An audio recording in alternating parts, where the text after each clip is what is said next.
সিলেটের সঙ্গে বিশ্বাসঘাতকতা করেছে এবং সিলেট টাইটান্সের সঙ্গে প্রতারণা করেছে। আর সবচেয়ে বড় কথা হলো সিলেটের মানুষের আবেগের সাথে সে নিষ্ঠুরভাবে বেইমানি করেছে।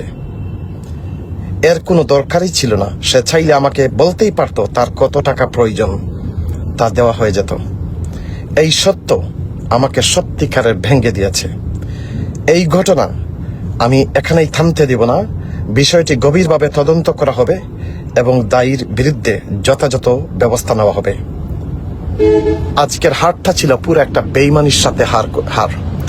যারা ম্যাচটা দেখেছেন, আমি আপনাদেরকে আবার বলবো, আপনারা অনেকে বুঝে গেছেন আমি কি বলতে চাচ্ছি।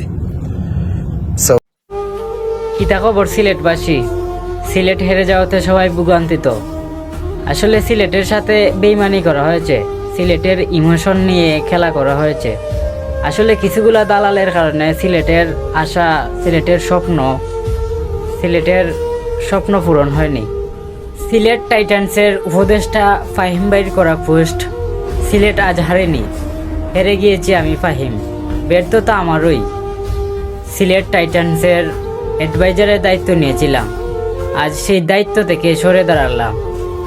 সিলেটবাসী আমাকে ক্ষমা করে দিও। আসলে এরকম পোস্ট কতটা কষ্ট পেলে একজন মানুষ করতে পারে। অ্যাডভাইজারের দায়িত্ব থেকে সরে দাঁড়ানো সিদ্ধান্তটা নেওয়া হয়। আসলে ভাই, আপনার কোনো দোষ, আপনারে পাইয়া সিলেট গর্ববোধ করে। এবার কাপ নেওয়া হয়নি, তাতে কি হয়েছে? আপনি থাকলে আগামীতে কাপ নেব ইনশাআল্লাহ।